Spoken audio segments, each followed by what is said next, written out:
First of all, I would like to praise God. Because of Him, nandito po ako ngayon nakatayo. Dahil sa Kanya lamang. And salamat po, Pastor, kay Pastora na wala po dito sa opportunity na binigay niyo po para ako'y makapag-share muli ng salita ng Panginoon. Amen. So, we're still in the series of our topic na Unfailing Love. Unfailing Love of God. Amen. So, pakisabi sa inyong katabi, Happy Love's Day, kapuso, kapamilya, Happy Heart's Day. Simula po nung nagumpisa ang buwan na ito, talagang usapang pag-ibig po tayo, no? Usapang pag-ibig. Amen. So, alam ko na lahat excited pag ganito yung ating pinag-uusapan. Amen. Kasi iba yung pag-ibig ng Diyos na nararanasan natin. So, manalangin po tayo, mga kapatid. Heavenly Father, in the name of Jesus, hallelujah, shikandararay, sikandararay, sikandararay, purihin ka, Panginoon. Salamat po for this wonderful opportunity, O God, na mag-aaral muli kami ng iyong salita, Father God. And as I share your word, Lord, may you anoint me, Father God. Empower me, Lord, para maihayag ko with boldness and authority ang iyong mga salita sa aking mga kapatid. And I pray, Lord God, na buksan mo ang kanilang spiritual understanding, ang kanilang puso para ma-receive nila with excitement ang iyong salita, Panginoon. Salamat po, you will be glorified, Father God, hanggang matapos ang aming pag-aaral. Salamat po in Jesus' name. Amen and amen. So, usapang pag-ibig pa rin po tayo, mga kapatid. At kapag love ang pag-uusapan, talagang napapangiti lahat. Ang daming nakangiti eh. Kasi kapag, actually madali mong ma-determine ang taong in love. Kasi ngiti lang yan ng ngiti. Kahit nagbabacuum yan, nakangiti. Nag-iisis ng inodor, nakangiti. Kausapin mo, isasagot niya sa'yo, ngiti lang, parang lutang lang ba? Ganun ang in love, di ba? Mahalata mo sa kanyang kilos, sa kanyang aura, makikita mo na in love siya. Ang iba nga extreme eh, pag na in love, hindi na nakakakain. Si Stina, hindi nakakatulog. Ganun ka ba, si Stina, pag ma-in love? Yung paglabas mo sa bahay, para ka ng zombie, ang dami mo ng, para kang may black eye na kasi hindi ka na pala nakakatulog. Ganun ang taong in love, di ba? May mga ganun. May kilala kayong ganun? So, ganun kasi ang nagagawa ng pag-ibig. Amen. Ibang nagagawa ng pag-ibig. May something siya na nilalagay sa puso mo na hindi mo maipaliwanag. Amen. At ang pag-ibig ay walang pinipili yan. Bata yan, may edad, talagang tumitibok-tibok pa rin, Mami, di ba? Si Mami in love eh, di ba? May tawagan na nga sila. Ano yung tawagan nyo, Mami? Sweetie? Sweetie yata yung tawagan nila eh. So in love pa rin si Mami kasi wala namang pinipiling edad ang pag-ibig. Amen? Sabi nga sa tula, alam nyo yon, yung sabi niya, pag-ibig na makapangyarihan. Pag pumasok sa puso ni Numan, sabi niya, hahamakin ang lahat. Masunod? Kalama, alam ni Sis Angie. Kasi, alam nyo, tingnan nyo, hahamakin ang lahat, masunod ka lamang. Ibig sabihin, pwede ka pala niyang mapasunod. Diba? Pwede ka niyang mapasunod. Hahamakin daw ang lahat. Nung panahon ng mga nanay natin, uso pa yung tanan-tanan po, Mami, di ba? So talagang sinusunod nila yung bugso ng damdamin, nagtatanan po sila.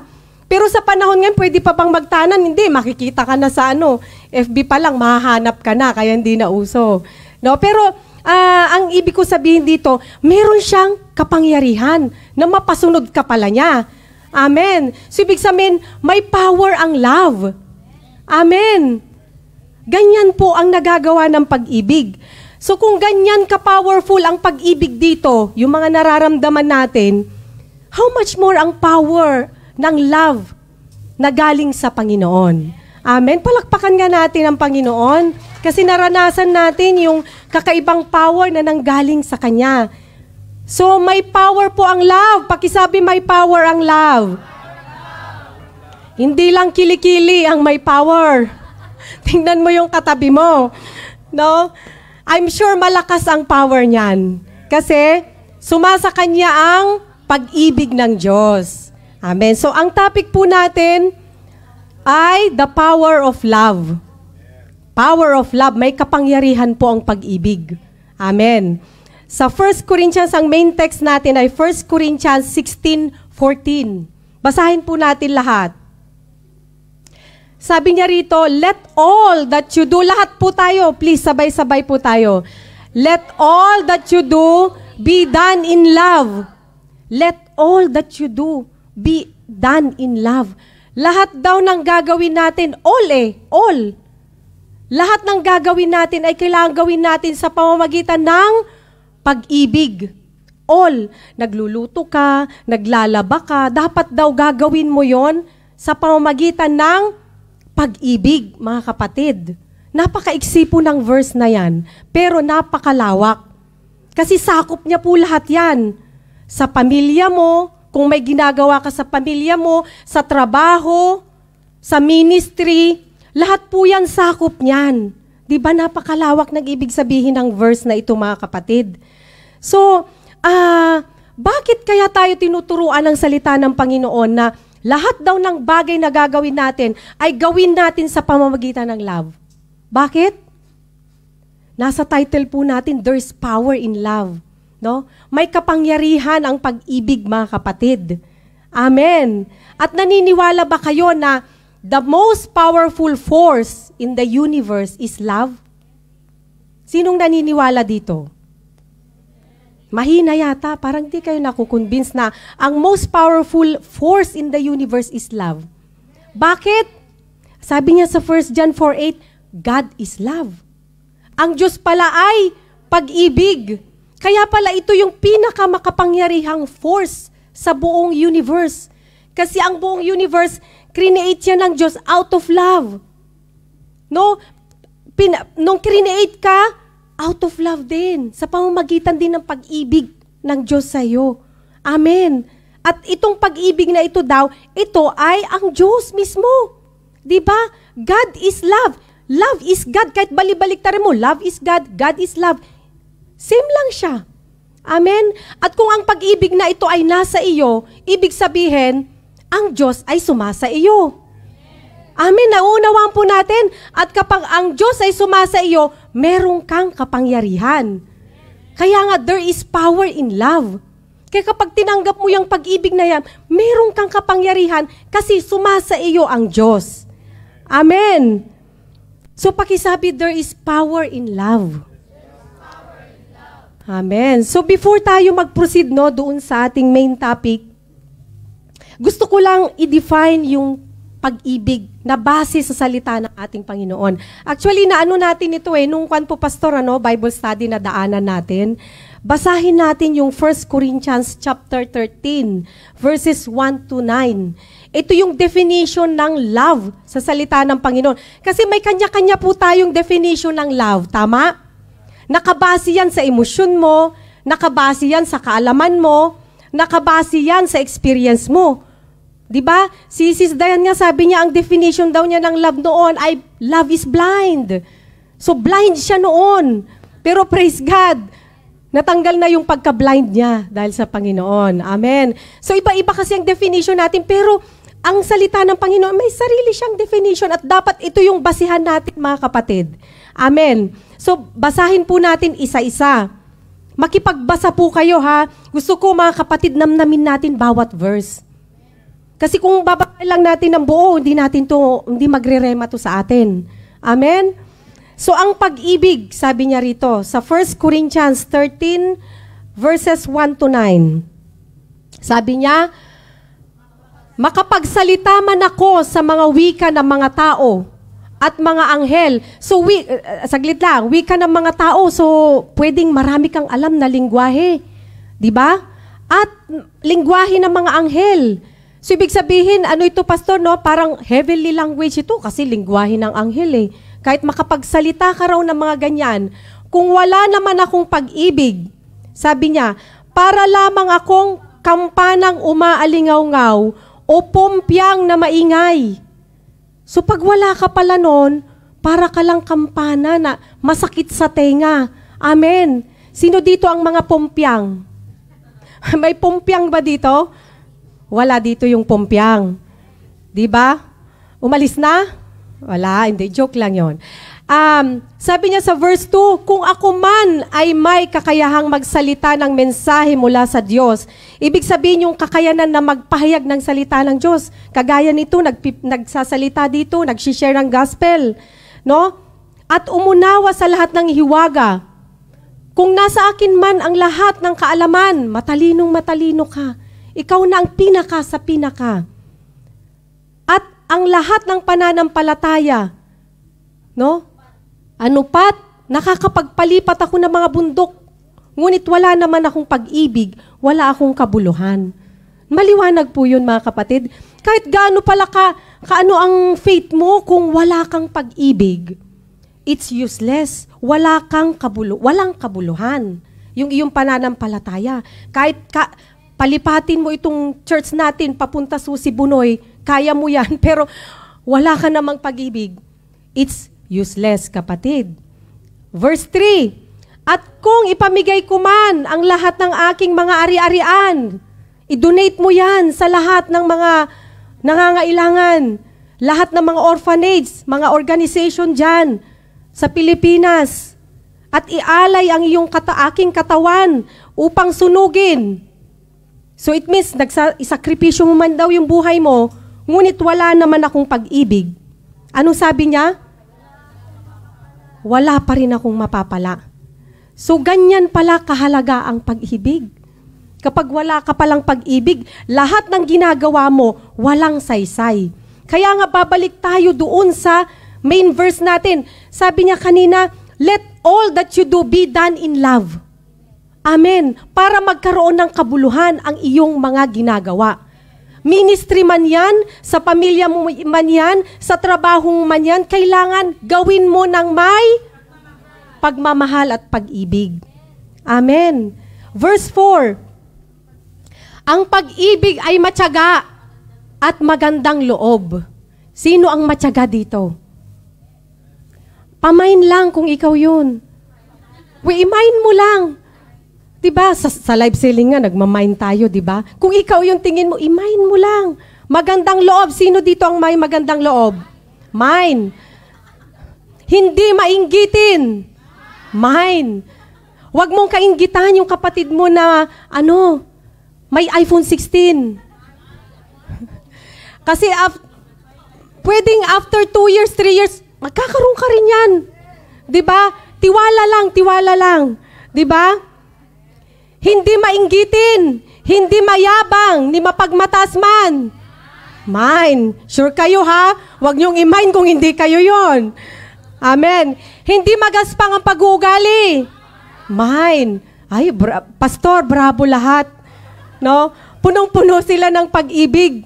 Hindi magaspang ang pag-uugali, ibig sabihin gentle ka, gentle. Kahit na may nagpuprovoke sa'yo, gentle ka pa rin. Hindi mo siya tinatapatan ng ganong klaseng level ng character. Amen. Huwag mong patulan. Kasi pag pinatulan mo, wala kang kaibahan sa hindi nananampalataya. Amen. Kailangan makita pa rin yung kababaan mo ng loob. Makita yung gentleness mo kahit na pinuprovoke ka na dyan. Diba? Hindi makasarili. Pastor, hindi daw sila makasarili So, lagi tayo magbigay sa ating kapwa. At magbigay din tayo sa church. Amen. Hindi lang sa tao. Most especially dito sa iglesia ng Panginoon kasi ito nagagamit din ito sa expansion ng kanyang kingdom. Magiging kabahagi ka. Amen. Hindi ka man tumatayo dito pero nagsusupport ka sa iglesia. Nakakatulong ka, malaking bahagi ka sa expansion ng kanyang kingdom. Amen. Palakpakan nga natin ating mga sarili. Hindi daw magagalitin. Mine? O mapagtanim ng sama ng loob sa kapwa? Mine talaga ha? O kumusta yung ating mga kasama sa bahay? Hindi ba magagalitin? O paminsan-minsan lang? Pero okay lang naman, minsan kasi hindi mo naman maiwasan. Pero ang importante doon, at the end of the day, nagkakaayos pa rin kayo. Huwag mo nang hayaan, sabi nga, huwag mong hayaan na yung sikat ng araw bumaba, na may galit ka. Paano kung binawian ka ng buhay ng gabing yon? O di, may galit ka, saan ka pupunta? Brother Sing, where will you go? Di ba? Kung may galit ka, pupunta tayo sa impyerno kasi may galit ka, kasalanan yung galit. Di ba? Kaya make sure na kapag wag ka, magalit ka pero wag ka magkasala. Paano bang magalit na hindi magkakasala? Sige nga, tanungin ko sa inyo. Paano? Gamitan mo ng pag-ibig. Hindi ka magkakasala. Kasi pag may pag-ibig ka, hindi ka rude. Pag may pag-ibig ka, may pagtitimpi ka, may ano ka.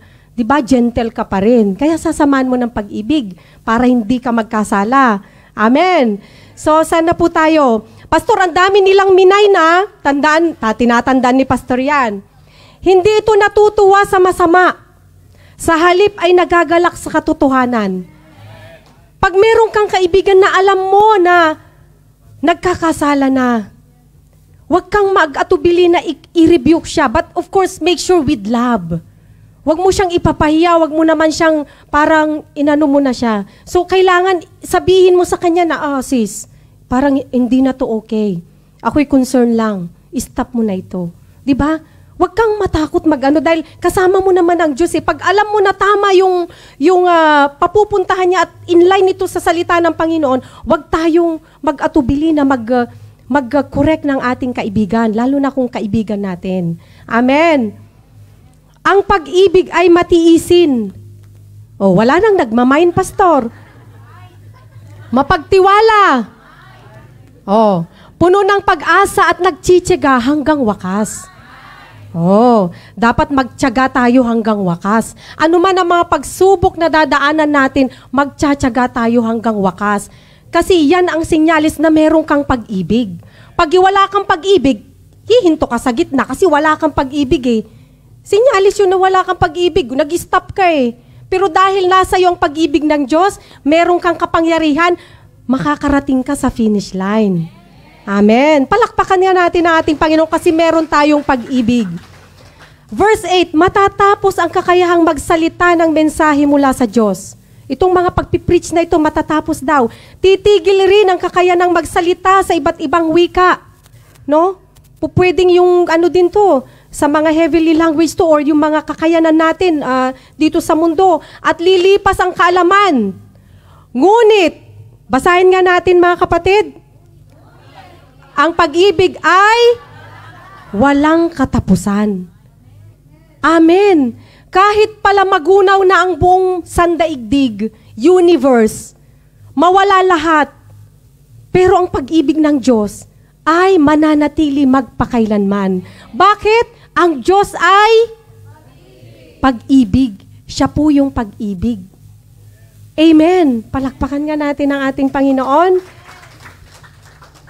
Amen. Napakahalaga na maunawaan muna natin yon. Kaya ako in-explain sa atin para lalo nating maunawaan mamaya yung ating pag-aaralan. Amen. So, naintindihan natin na lahat pala ng bagay na gagawin natin pag walang pag-ibig, walang kabuluhan. Kahit ialay mo ang iyong buhay, ibigay mo ang lahat ng oras mo sa ministry, pag hindi mo pinusuan yan, wala siyang kabuluhan. Amen. Hindi lang sa Facebook ang nagpupuso, nag-heart. No? Pagka ikaw ay may ginagawa, pusuan mo rin, kapatid. Naglalaba ka, nagpaplansya ka, pusuan mo. Paano kayong pusuan yung nagpaplansya? Pusuan mo. Pag nga nagluluto ka at sabi nila, di ba, pag hindi mo niluto yan ng may puso, mapait, mapakla, di ba, maasim, iba yung lasa niya. Kaya, iba pag may pag-ibig. Amen. Sabi nga niya sa 1 Corinthians 13:13, sabi niya, and now these three remain, faith, hope, and love. But the greatest of these is love. Amen. Amen. Importante pa rin yung love dito sa tatlong ito, mga kapatid. Bakit? Kasi pag meron ka nitong love, susunod na yung dalawa. Hope and faith, madali na lang ma-develop yan pagka meron ka ng pag-ibig na nanggagaling sa Panginoon kasi may kapangyarihan yan. Amen. Amen. So for us to understand more about love, daanan lang natin konti din itong 4 na klase ng love. Ayan. May 4 palang klase ng love. Amen? At I know, alam nyo na po ito eh. 4 types of love. Eros. Eros love. Ito yung love natin with the opposite sex. Ito yun. Ito yung sa mga dalaga, ito yung mga nagpapakilig ng husto sa inyo, mga kapatid. Ito yung klase ng love. Amen. Ito yung klase ng love na ipinagsisigawan ng puso mo, Sis Myra. Na para kang may pinaglalaban. Ganun yung pakiramdam dito sa klase ng love na ito. Romantic love. Ito rin yung love between husband and wife. Kaya nga, mahal na mahal ni Sis Ruth, si Brother Emmanuel. Kasi ito yung pagmamahal na meron siya. Maging si pastor at kay pastora, di ba? Ito yun. Ito yung klase ng love na between husband and wife. Amen? At sa mga dalaga dyan, no? Ito yun. Ito ini-express within the bonds of marriage lang. Hindi ko na i-elaborate yung kasi alam nyo na yon. Amen? Ang gusto ko na lang i-remind sa inyo, when you enter into a relationship, make sure na you glorify God. Amen? Sa inyong mga relasyon. Amen? Okay, so wala nang nagmamine. So, phileo, number 2. Phileo, ito yung brotherly love natin. Brotherly love, yung love mo sa kapitbahay, sa kaibigan mo. Ito yung rason kung bakit napibigyan mo ng ulam yung kapitbahay mo. Diba? May something ka nakakaiba na nararamdaman na pagmamahal sa kapitbahay, sa iyong kaibigan. Ito ay brotherly love na tinatawag. Wala namang nagturo ito sa iyo eh. Actually, it comes naturally. Kasi naglagay ng space ang Panginoon. Bakit? Para ma-fulfill mo yung second commandment. Kasi kung hindi naglagay ang Diyos ng space dyan para sa iyong kapwa, paano mo ma-fulfill yung second commandment? Na love your brother as yourself. Amen? Kaya merong puwang talaga ang ibang tao sa puso mo, kapatid. Amen? And that is phileo love. Amen. Number 3, yung storge love o storge. Ito yung familial love natin sa ating mga magulang, sa ating mga kapatid. Wala ring nagturo ito. Kumbaga, it comes naturally na lang na nire-respeto mo, ino-honor mo ang iyong mga magulang. Minamahal mo ang iyong mga kapatid na talagang nagsasakripisyo ka. No? Pag-aaralin mo yung kapatid mo kasi mahal na mahal mo siya. Hindi naman yan tinuro na, ganitong gawin mo sa kapatid. Hindi eh. Normal na nangyayari yun na talagang nag-uumapaw yung love mo sa kapatid mo. Diba? Ito yung nanggaling, ang author din nito, mga kapatid, ay ang Diyos. Kaya kaya mong mahalin yung kapatid mo. Kahit minsan winaldas niya yung pang-tuition niya, mamaya, napatawad mo na naman siya. Bibigyan mo ng another chance kasi mahal mo nga siya. Amen? Amen. So, and then the last one is the agape love. Ito yung highest form of love. Ito yung dinidiscuss nila, pastor, na unfailing love. Ito yung unconditional love. Ito yung sacrificial love na ginawa ng Diyos sa bawat isa sa atin, mga kapatid. Amen? So sa 4 na ito, no, dito tayo magfo-focus sa agape love, sa love of God, mga kapatid. Kasi hindi natin pwedeng unahin yung 3. Amen? Dapat bilang Kristiyano, ito yung nauna sa atin, itong agape love natin. Amen? Kasi kapag meron kang agape love, madali ka na lang magmahal ng totoo. Sa iyong kapwa, sa iyong pamilya, sa iyong kaibigan, pag meron kang agape love. Kaya yun ang i-develop mo, yung love mo sa Panginoon. Para yung 3 susunod na lang yun, mga kapatid. Amen. Ang nakakalungkot minsan, no? Mas nauna pa yung yung eros love natin, yung love mo sa asawa, mas nangingibabaw pa. Love mo sa anak mo, nangingibabaw, kaysa sa love mo sa Panginoon. Mali. Maling-mali, kapatid. Bakit? Anong sabi niya sa Matthew 22, verses 36 to 39? Anong sabi po niya doon? Teacher, which is the greatest commandment in the law? Sabi nila, no? Nasaan na, bro? Ayun. Jesus replied, tinanong nila si Jesus, love the Lord your God with all your heart and with all your soul, and with all your mind. That is the first commandment. And then, succeeding verse bro, yung sumunod na verse, yun yung unang commandment ng Panginoon. Yung pangalawa, and the second is like this, love your neighbor as yourself. O so kapag inuna mo yung tatlo, binaliktad mo yung commandment ng Panginoon. Amen? Naunawaan po natin mga kapatid.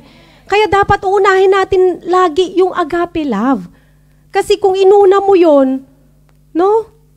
Baliktad binaliktad mo. Kapag hindi kasi natin alam kung paano natin hahawakan yung pag-ibig na yan, pwede kang dalhin sa kasalanan. Pwede kang mapahama kung hindi mo alam paano kontrolin ito. Paano mo ito i-apply yung kanyang kapangyarihan. Amen? Amen. Sister, nagmamahal lang naman ako. Nagkakasala ba ako noon? Yes, nagmamahal ka nga, kaya lang nagkarambol-rambol naman. Inuna mo naman yung hindi dapat mauna. No? Kaya still, kailangan alam natin kung ano yung priority natin. Prioritize natin ang agape love, mga kapatid. Amen. So, ngayon, proceed na tayo sa ating topic. Yung power of love. Pakisabi nga, power of love. May kapangyarihan ng pag-ibig, mga kapatid. Ang agape love. Amen. So, number 1, na power ng love na ito. Sabi niya, love or agape love cleanses us from unrighteousness. Naniniwala ba kayo dito, mga kapatid? Ang ganda nung kinanta natin kanina, no? Pag ninamnam mo yung lyrics, talagang matutunaw ka. Kasi ganun tayo kamahal ng ating Diyos. Amen? The blood of Jesus that's shed on the cross, no, ay napakalaking sign yun kung kaano kanya iniibig, gaano ka pinatawad sa iyong mga kasalanan. At yun ang rason kung bakit siya bumaba. Dahil sa kanyang pag-ibig sa iyo, nabawasan, na hugasan tayo sa ating mga kasalanan, mga kapatid. Amen? So, ganun ka-powerful ang love. Nakita po natin, ganun ka, yun ang nagtulak sa Diyos para bumaba siya para iligtas ka sa iyong mga kasalanan. Imagine, ang Diyos mapapababa dahil sa pag-ibig. So, ganun siya ka-powerful. Imaginein natin, mga kapatid, di ba? Para maintindihan natin yung pinag-uusapan natin. Amen. And because of that love, nagkaroon tayo ng chance na mahugasan sa ating unrighteousness. Kaya nga, the love of God leads us na magkaroon, or love of God cleanses us from our unrighteousness, mga kapatid. Amen? Amen. Ganyan ang ginawa ng ating Panginoon. Minsan, nababaliwala lang natin yung pag-ibig na yon, di ba? Hindi natin yung napapansin, hindi natin yung napapahalagahan. Nakakalungkot, di po ba? Sad reality.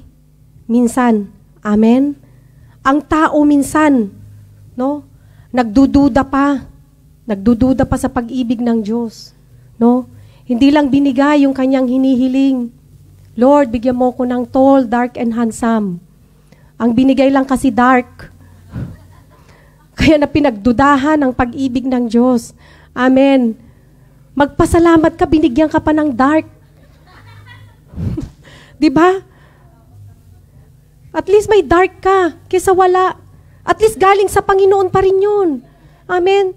Ibinigay yung gusto mo o hindi, kailangan, huwag kang magduda sa pag-ibig ng Diyos. Amen. Huwag kang magduda. Amen. Kasi yung the moment He created you and the moment na ikaw ay iniligtas niya sa pagkakasala, tinubos ka niya sa iyong kasalanan, di ba? Yun ay sobra-sobra na yun para sabihin mo na hindi ka mahal ng Panginoon. Di ba? Mga kapatid, ganon katindi ang power of love na meron ang Diyos sa buhay mo. Amen. Palakpakan nga natin ulit ang ating Panginoon. Kung kahit gaano ka karumi noon, nung tinanggap mo si Jesus as your Lord and Savior, nung tinanggap mo yung pag-ibig na ino-offer niya, anong nangyari sa iyo? You become as white as snow. Ganun siya. Nakakita na kayo ng snow. Si Sis Claire, di ba? Naglalaro siya sa snow. Makita mo ang snow, walang kaparis na puti.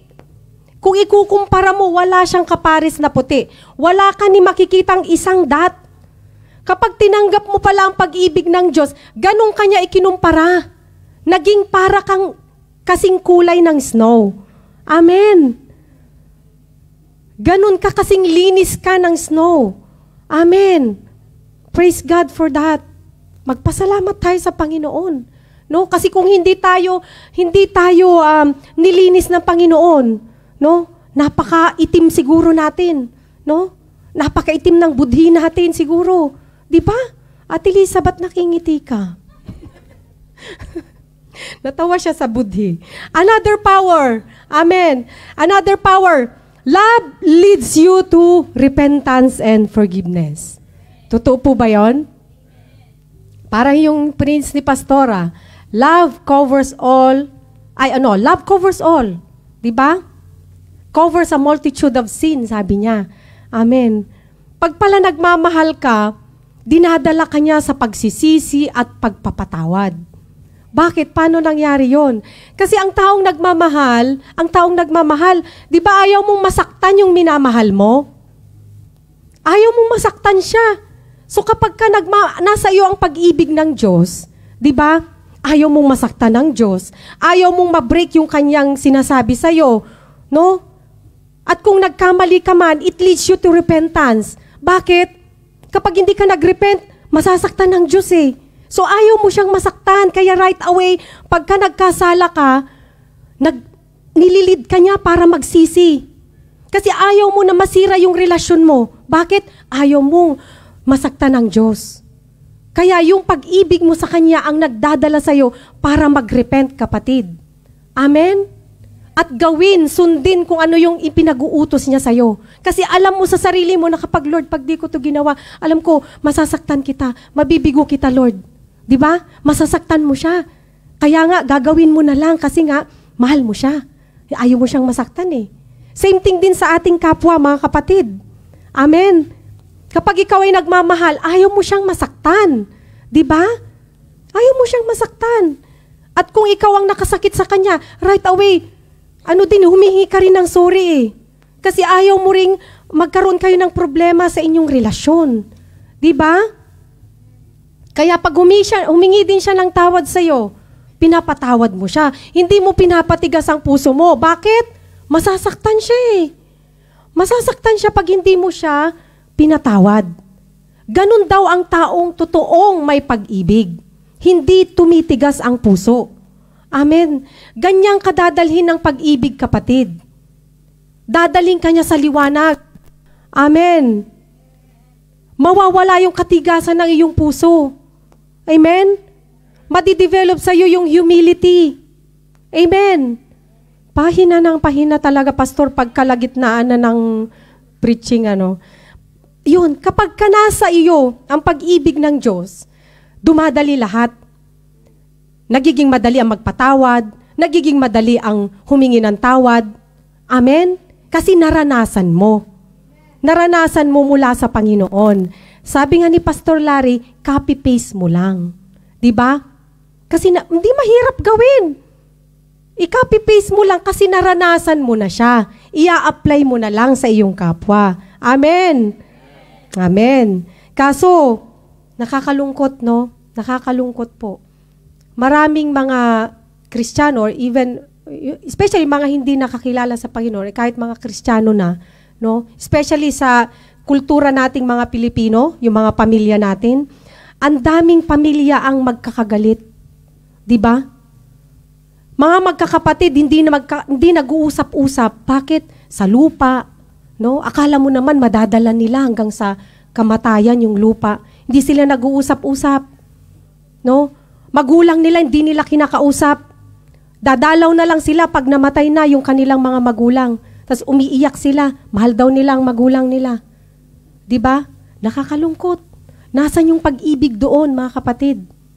Amen? So instead na love ang nagbabind sa inyo bilang magkakapatid, bilang mag-iina, bilang anak mo, ano ang nangunguna doon? Hatred. Diba? Nakakalungkot. Pero sasabihin mo, anak ka ng Diyos. Nasaan yung love mo? Kung anak ka ng Diyos, punong-puno ka dapat ng pag-ibig. Kung ikaw ang nakakilala sa pamilya, ikaw ang nangunguna na magpakita ng pag-ibig. Amen. Hindi ikaw yung unang nagtatampo. Hindi ikaw yung unang hindi na nagsasalita. Dahil nga breadwinner ka eh. Breadwinner ka kasi kaya kahit magulang mo na, mas mataas ka na sa magulang mo. Tama, mali?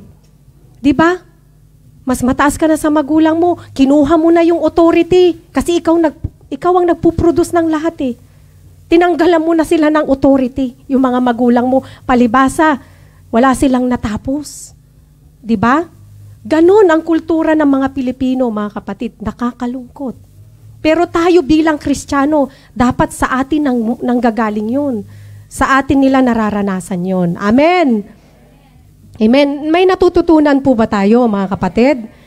Amen. So, kung ang kapatid mo nga, sabi nga sa salita ng Panginoon, di ba? Kung kapatid mo nga na nakikita mo, hindi mo kayang mahalin, how much more ang Diyos na hindi mo nakikita? Di ba? Sabihin mo, mahal na mahal mo ang Diyos, yung kasama mo sa bahay, hindi mo mamahal. Oh. Yung anak mo, hindi mo mamahal ng gusto. Di ba? Na magulang mo. So mga kapatid, let's exercise the power of love. Meron po tayong kapangyarihan. Amen. You have the power because the love of God is in you. Sabihin nga natin, I have the power because the love of God is in me. Amen. We are God's extension of His love.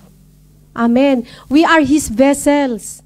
We are the instruments para ipakita sa tao na ang Diyos na pinaglilingkuran natin ay Diyos ng pag-ibig. Amen? So may kapangyarihan para ipakita mo sa iyong kapwa iyong pagmamahal sa pamamagitan ng pagpapatawad, paghingi ng tawad, pagkakaroon ng magandang relasyon sa kanila. Diba? Ganun natin pwedeng ipakita. Hindi lang puro euro, hindi lang puro pera ang paraan para ipakita natin yung pagmamahal sa ating mga pamilya, sa ibang tao. Diba? Mas may mahalaga po, mga kapatid. Amen. At yun ay yung love na gagaling sa Panginoon. Amen? Another power.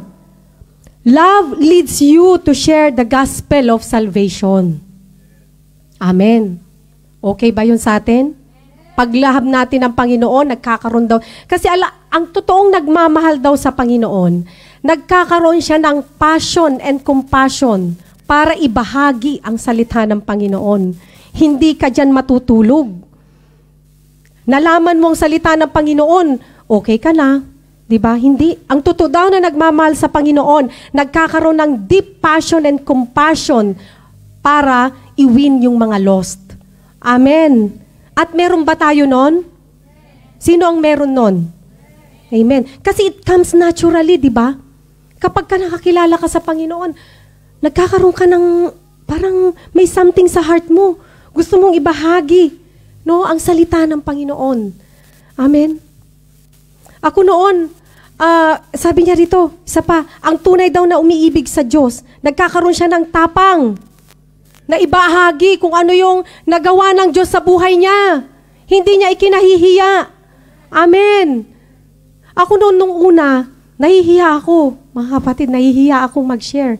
Lalo na yung first na pastor, yung live streaming natin noon na una-una, yung nahihiya talaga ako kasi iniisip ko, ano kayang sasabihin sa baryo namin?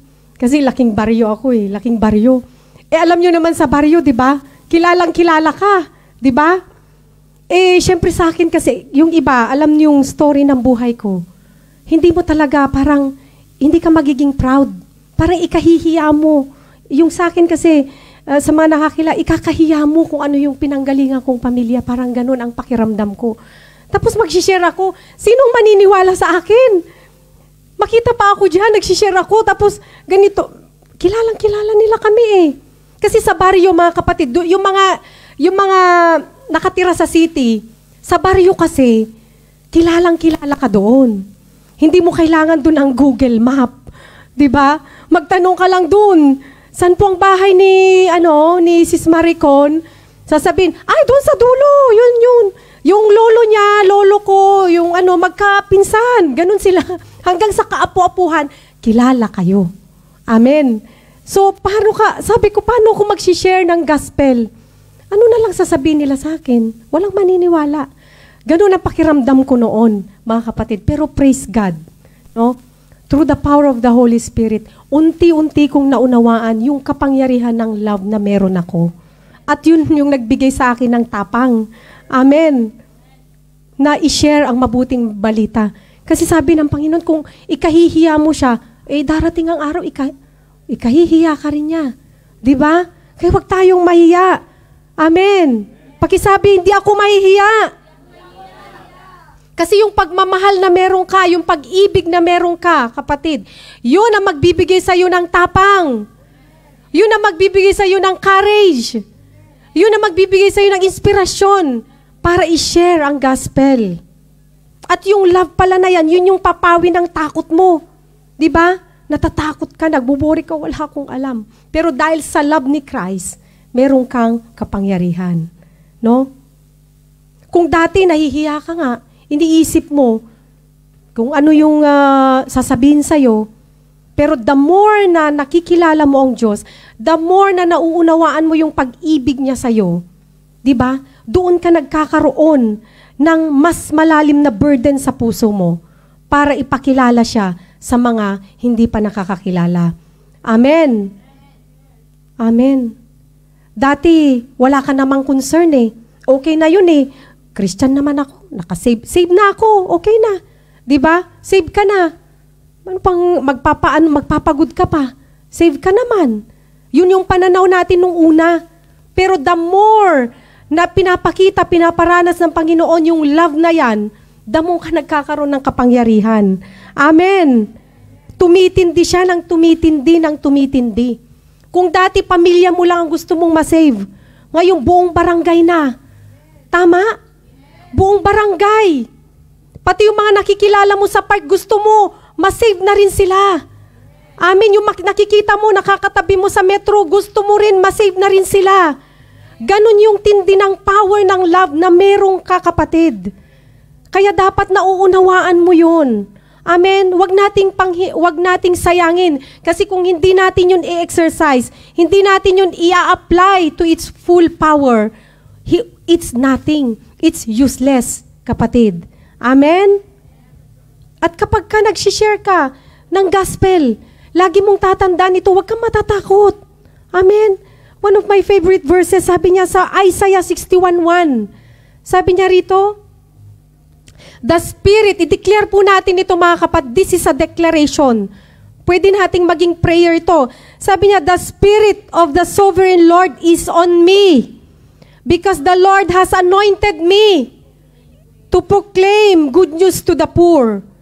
He has sent me to bind up the brokenhearted, to proclaim freedom for the captives and release from darkness for the prisoners.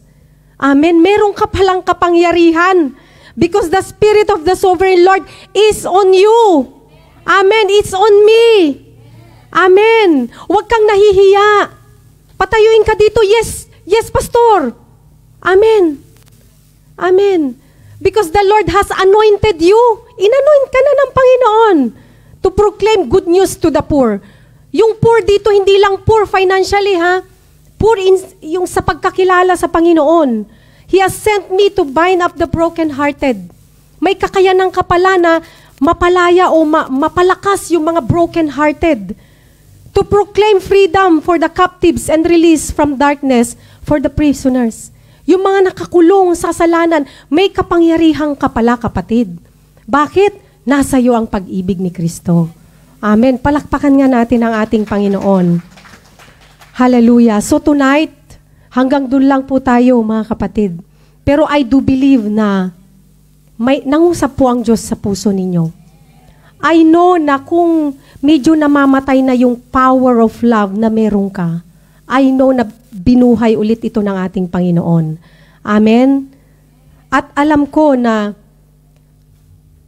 simula ngayong araw na ito, sasamahan tayo ng ating Panginoon para exercise yung kapangyarihan ng pag-ibig na ito na nasa kamay na natin, mga kapatid. Amen? I know tayong lahat naranasan natin ang pag-ibig ng Diyos, nakaranas tayo ng pag-ibig mula sa ating mga kapatid, mula sa ating kapwa. No? Kaya ipagpasalamat po natin yun.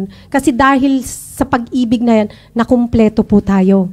Amen. Kasi hindi ka makukumpleto hanggat wala yung pag-ibig ni Christ sa'yo. Amen.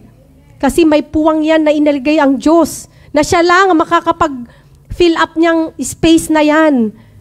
Kaya kung ikaw kapatid, yung mga nasa online, kung hindi mo pa tinatanggap ang pag-ibig ni Kristo, this is the right time na tanggapin ang pag-ibig ng Diyos, kapatid. Amen. Hallelujah. Napakalaki po ng pag-ibig ng Diyos. Makapangyarihan ang pag-ibig ng Diyos. Amen. Ang pag-ibig ng Diyos, nilinis ka sa iyong kasalanan. Amen. Ang pag-ibig ng Diyos, yun yung nagbibigay sa iyo ng tapang para makahingi ka ng tawad, magpatawad ka sa iyong kapwa. Amen. Yung pag-ibig ng Diyos na yan, yun yung nagbibigay sa iyo ng inspirasyon para maging kabahagi ka ng kanyang ministry dito sa lupa. No? Yan yung nagdadrive sa iyo para mag-serve sa Panginoon. Nagsaserve ka hindi dahil sa iyo. Nagsaserve ka dahil nagbigay siya ng pag-ibig sa puso mo, kapatid. Amen. Ganyan po kalawak ang pag-ibig ng Diyos. Huwag mong baliwalain, kapatid. May kapangyarihan yan sa puso mo.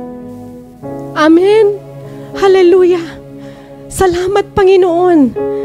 Meron kang pag-ibig sa bawat isa sa amin. At kung yung pag-ibig na yan, kung hindi mo pa noon naintindihan, yung pag-ibig na yan ang nagdala sa iyo sa kapahamakan o nakasakit ka ng kapwa mo dahil hindi mo alam gamitin yung kapangyarihan ng pag-ibig na yan, o yan ang dahilan kung bakit nakasakit ka ng iyong kapwa, it's time to heal, kapatid. It's time to forgive. Marami tayong mga nasaktan, di ba? Intentional natin o hindi, marami tayong nasaktan. Akala ng iba akala mo sa sarili mo nagmamahal ka.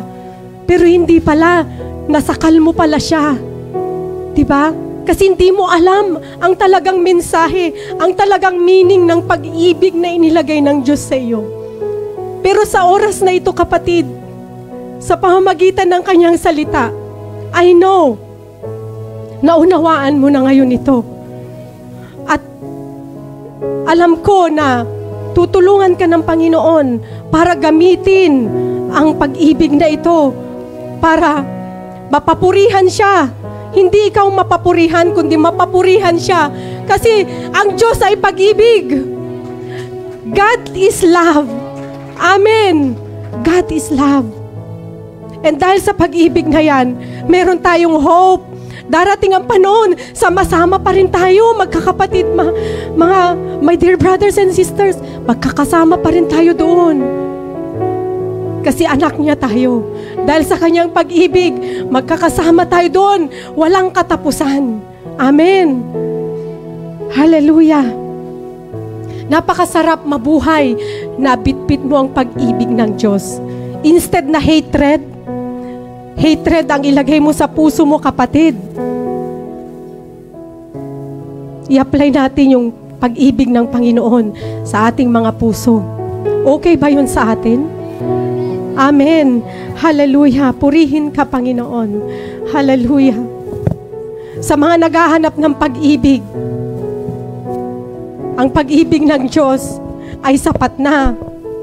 Hindi mo kailangan kung saan-saan ka maghanap, kapatid, ng pag-ibig. Ang pag-ibig ng Diyos ay sapat.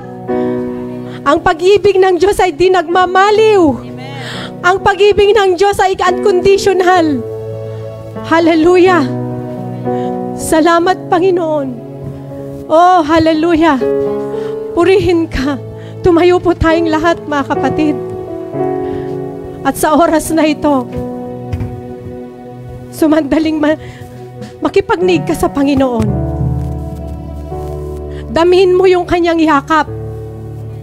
Damhin mo yung kanyang yakap, kapatid. Ganyang kakamahal ng Diyos. Ganyang kakamahal. Oh, hallelujah. Magpasalamat ka sa Panginoon. Naranasan mo ang kanyang pag-ibig. Hallelujah. Oh, Jesus, salamat. Thank you for your love, oh God. Oh, Jesus, hallelujah. Kung nais mong magpasalamat, open po ang altar, kapatid. Magpasalamat ka. Humingi ka ng tawad kung may nasaktan ka. This is the right time to heal. Para yung pag-ibig ng Diyos mag-flow at magkaroon ng kapangyarihan sa iyong buhay. Oh, hallelujah, Jesus. Thank you, Jesus. Thank you, Lord.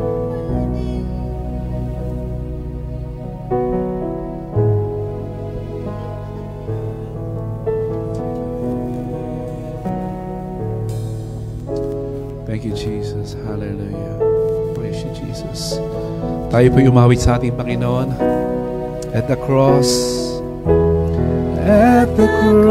I bow my knees, where your blood was shed for me. There's no greater love than this. Oh, you have overcome the grave.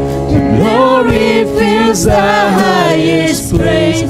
What could separate me? And once more at the cross, and at the cross I bow my knees, where your blood was shed for me. There's no greater love than this. You have overcome the grave. Your glory fills the highest praise. What can separate me? You turn the veil. You turn the veil. You made a way when you said that it is done. You turn the veil. You made a you said that it was more. You turned the veil. Oh, you made a way when you said that it is. You turned the veil. You turned the veil. You made a way.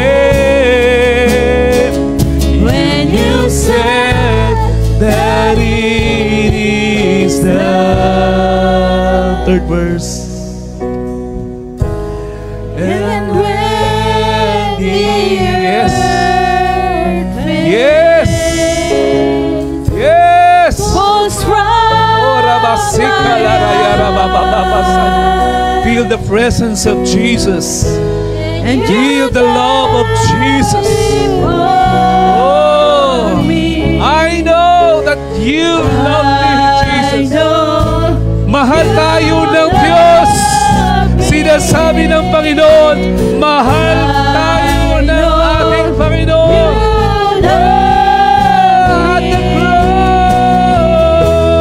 At the cross I bow my knees, where your blood was shed for me. There's no greater love than this.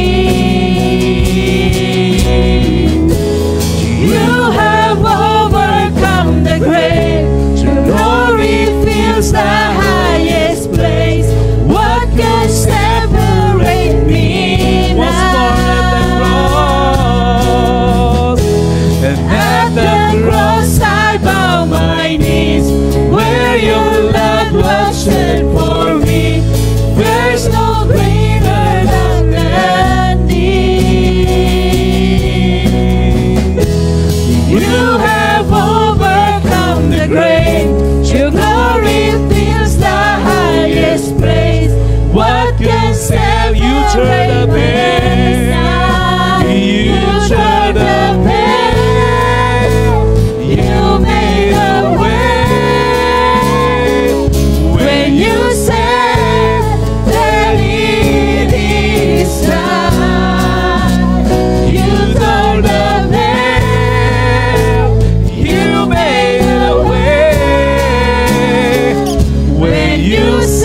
ipagkaloob ng Panginoon ng tunay na pag-ibig sa ating mga puso bilang mga Kristiyano, bilang mga anak ng ating pong Panginoon.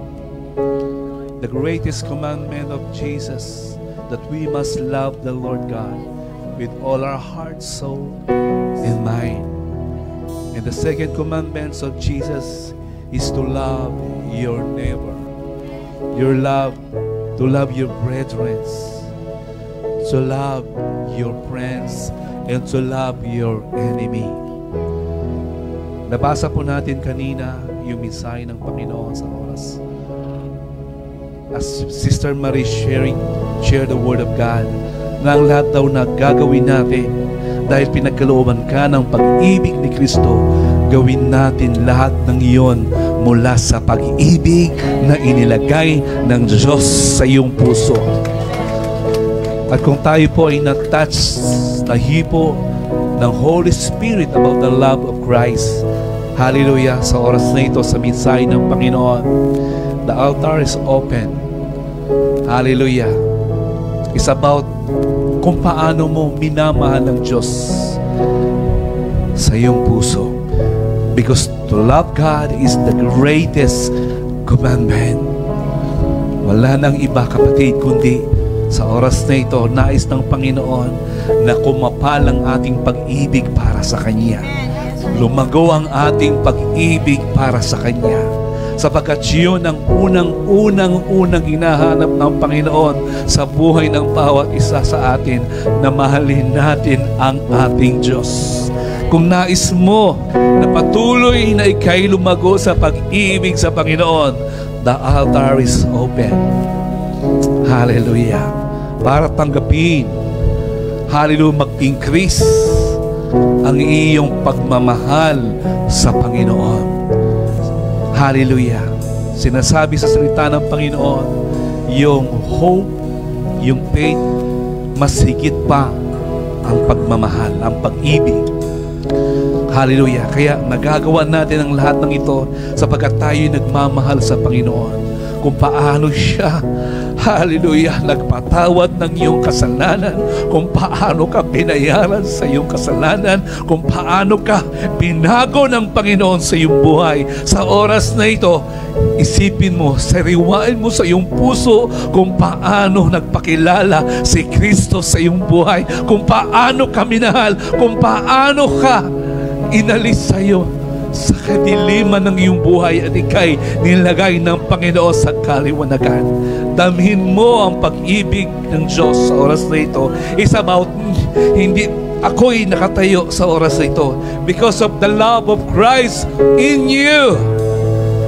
Hallelujah. Hallelujah. Lord, salamat.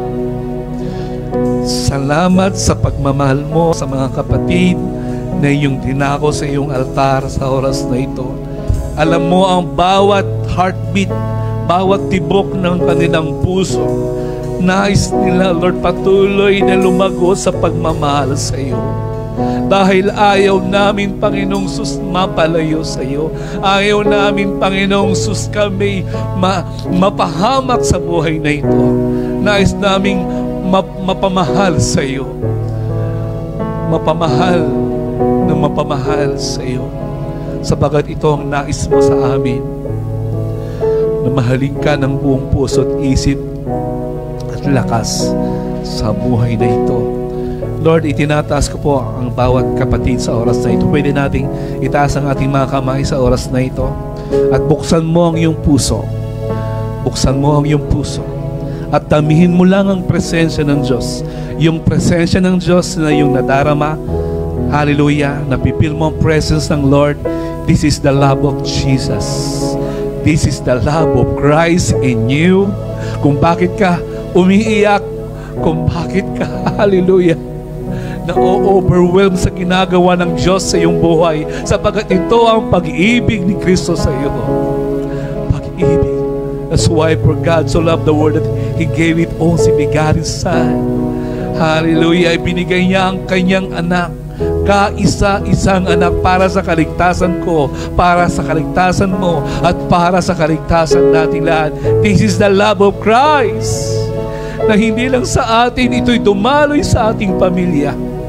Hallelujah, Lord. Dalangin ko sa oras na ito, kung meron kang nakikita sa aming puso na hindi namin maibigay ang tunay na pagmamahal sa iyo, Lord, basagin mo ang aming mga puso upang mamahal ka namin ng lubusan, upang masunod namin ang iyong kalooban, upang magawa namin ang nais mo sa aming buhay. Lord, nais namin ang iyong pagmamahal sa oras na ito ay patuloy na lumago sa aming mga puso. At kung paano rin namin mamahalin ang aming mga asawa, kung paano na rin namin mamahalin ang aming mga kapatid, ang mga tao na nakasakit sa amin, ang mga tao, Lord God, na kung saan kami naapektuhan, Lord God. Lord, I pray in the name of Jesus right now, bigyan mo sila ng kapangyarihan, hal ng pag-ibig na nagmumula sa iyo. This is about the agape love, the unconditional love. Hallelujah, na ipararanas mo, na ibibigay mo sa iyong mga anak sa oras na ito. In the name of Jesus, I release in the name of Jesus. Lumago ka sa pag-ibig ni Kristo. Ilagay mo ang iyong kamay sa iyong puso. Hallelujah, Lord. Oh, Lord, Holy Spirit, lumago ang pag-ibig ko sa iyo. Lumago ang pag-ibig. Sabihin nyo, Lord, gusto ko po na lumago sa pag-ibig sa iyo. Sabihin mo pa, Lord, gusto ko po na lumago ng pag-ibig para sa iyo. Isa pa, Lord, gusto ko pong lumago ng pag-ibig para sa iyo. Lord, salamat po. Pinakinggan mo ang aming mga panalangin. Pinakinggan mo, Lord God, ang tibok ng aming puso. Sapagkat we know, Father God, that you are coming soon.